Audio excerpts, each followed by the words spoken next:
The only local news teams taking action for you. KIMA KEPR Action News starts now. Coming up this morning on Action News, a man is facing charges after police say he broke into a home and raped a woman. According to documents, she woke up early on Labor Day to find the man on top of her. We'll share the details. Plus, the investigation into a 2022 officer-involved shooting has come to a close. The impartial investigative team releasing their findings to the county prosecutor's office for review. We'll get you up to speed on that. And in some good news, a local funeral director is getting recognized for being a champion of funeral service, emphasizing his work as president of the State Funeral Directors Association. We'll hear from him. That story and more coming up as you start your day with us right here on Action News. Good Friday morning, everybody. I'm Dave Furtado. And I'm meteorologist Jefferson Donovan. Hey, Jefferson, in the world of weather, the hot temperatures continue today, correct? Yeah, I know yeah. we saw some pretty warm temperatures yesterday. Do we Yes. have any of the reprieve even going into the weekend? Not going into the weekend, no. Next week, yes. By the middle of next week, we're going to see highs back to the 70s, which I know so many folks are going to love. But until we get to that point, it's going to feel July-like. Some big fires in Oregon produced haze and smoke over our heads yesterday. If you stepped outside, you kind of thought, why is it looking milky outside? We're not seeing those blue skies like we should be, and it's because of some of those big wildfires burning in Oregon. Hazy sunshine and hot temperatures are going to be the biggest weather headline as we go throughout the weekend. Now, as we wake up this morning in Yakima, it's a pretty calm morning. We are right now sitting at 57 degrees, a fairly light wind, and wind is going to stay fairly light throughout the day. Here's a look at your weather headlines. Hazy sunshine and hot temperatures continuing through Sunday, as I've already mentioned. There will be a slim chance of thunderstorms this weekend, primarily in our mountainous zones for the Cascades and Blues. We'll touch more on that. And then for next week, as I've already mentioned, there will be some autumn-like highs, especially towards the middle of next week. I'll break down your full extended forecast coming up in a bit. Thanks, Jefferson. We begin this morning in Grant County. A 51-year-old Yakima woman is dead after getting hit by a pickup in Moses Lake. So far, the woman's name hasn't been released, but Washington State troopers say at around 2 p.m. yesterday, the woman was crossing State Route 17 at Stratford Road when she was hit and died at the scene. The driver of the pickup who hit her was not injured. There's no word on if drugs or alcohol played a role in the crash. A man accused of breaking into a Pasco home and raping a woman is now in jail facing charges. 35-year-old Anthony Reen Sanchez was arrested by Pasco police after a woman called 911 early Monday morning to report what happened. According to court documents, the woman told police she woke up with Sanchez on top of her while she had been sleeping in her own home. Police say Sanchez likely used a window to get inside, leaving the screen on the ground nearby. Court documents go on to say the woman and Sanchez did know each other before this happened. His bail has been set at $500,000. And the investigation into a 2022 officer-involved shooting that ended with 2 people dead is now complete. This footage released to us by the Pasco Police Department shows the moment officers arrived to find a man laying in the road after being stabbed several times. You can see officers trying to help him, but he died at the scene. And the 30-year-old suspect, Gabriel Arts, only a few feet away as he hits the window of a responding officer with a knife.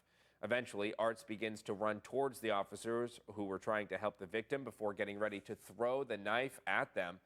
It was just before the throw when officers shot the suspect and immediately began to try to save the suspect's life. He was taken to the hospital but also died. The team of Tri-Cities law enforcement from different agencies designed to be impartial to the situation was in charge of the investigation, and they've just released their findings to the Franklin County Prosecutor's Office for review. Ellensburg police reported fewer calls during this year's Kittitas County Fair. There were 10% fewer calls and 25% fewer arrests at the fair this year compared to last year. Police would like to thank all of the staff and volunteers for keeping the fair safe. And Sunnyside, switching gears, Sunnyside has a new finance director. Debbie Zabel is now the Sunnyside's deputy city manager and finance director. She comes to the city from the Yakima Valley Conference of Governments.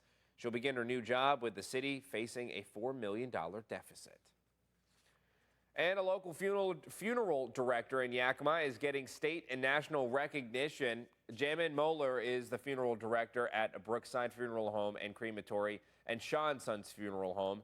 He was recognized for being a champion of funeral service and received national recognition by the National Funeral Directors Association for his leadership and dedication to the funeral service. while president of the Washington State Funeral Director Association. To know that what you're doing, what I believe I was created to do, and the gifts that we've all been given individually, and when we use those and people feel cared for, people feel appreciated, and we can make a difference in our community and in the state, it's very rewarding.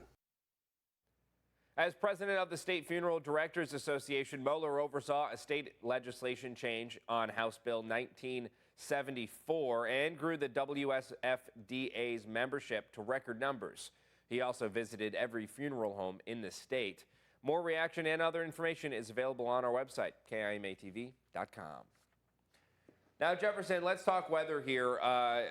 You mentioned the haze that we saw yesterday, and a lot of folks were asking, might have been asking, why is the sky so milky? I was going to say, why can I taste it? Why can I smell that smoke? Because it was pretty dense by the afternoon hour. I mean, there's just so much of it out there. Oregon is really going through a very hard time right now. So many fires burning in Oregon. We have that wind coming from the south. That's all just pushing that smoke into our viewing area. We did see periods of unhealthy for sensitive groups air quality at times yesterday. This morning we are waking up to moderate air quality. Air quality is going to have to be something that we watch throughout the course of the weekend. It is just going to feel very July-like as we go throughout the next couple of days. Hazy, smoky skies with high temperatures that are going to be very warm today, upper 90s to low 100s, with a similar scenario tomorrow. I will tell you when we will finally see some much welcomed heat relief coming up. Thanks, Jefferson. The time now is 5:06. Coming up on Keeper KIMA this morning, it's estimated that 66 million Americans deal with some form of dyslexia, a neurological disability that affects reading comprehension. But one local teen is working to help others overcome the disability. We'll tell you about the new tool and hear from the creator in about 2 minutes. But later in the show, national news, new details in the Georgia school shooting that left 4 dead. Police arresting the shooter's father on several charges, including second-degree murder. Meanwhile, the shooter is expected to appear in court today, being charged as an adult.